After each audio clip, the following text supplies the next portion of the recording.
गुड्डू जमाली के समाजवादी पार्टी में जाने के बाद आजमगढ़ में कौन होगा बहुजन समाज पार्टी का कैंडिडेट?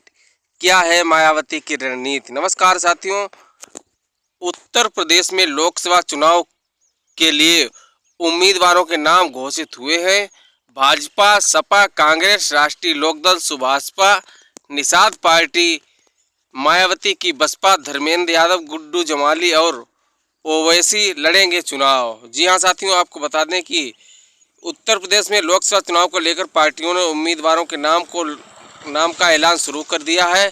गठबंधन को लेकर तकरीबन सारे समझौते तय हो गए हैं। भाजपा के साथ अपना दल राष्ट्रीय लोकदल, सुभाषपा और निषाद पार्टी जैसी पार्टियां चुनाव लड़ेंगी।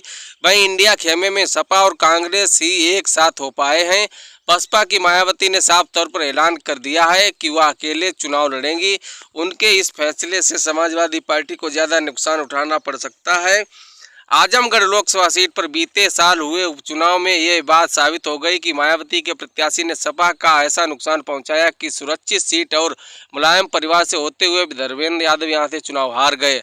आजमगढ़ में एक बार फिर रणनीतियां गढ़ने का दौर शुरू हो गया है।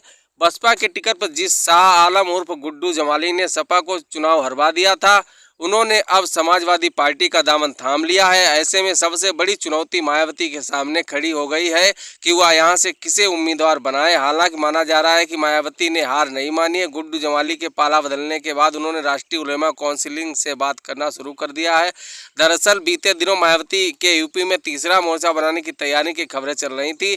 इसके लिए बसपा और ओवैसी के एआईएमआईएम के साथ मिलकर चुनाव लड़ने की चर्चा थी। हालांकि सिर्फ कयास ही साबित हुआ। इस बीच ये खबर चल रही है कि मायावती आजमगढ़ में प्रत्याशी उतारने के लिए राष्ट्रीय उलेमा काउंसिल से बातचीत कर रही हैं। साल 2017 के चुनाव में बसपा इस संगठन के साथ चुनाव लड़ी थी। इसके अलावा हालिया उपचुनाव में जब बीजेपी के दिनेश लाल यादव ने सपा के धर्मेंद्र यादव को हरा दिया, तब बसपा के गुड्डू जमाली को स्थानीय बताकर उलेमा काउंसिल ने बसपा का समर्थन किया था।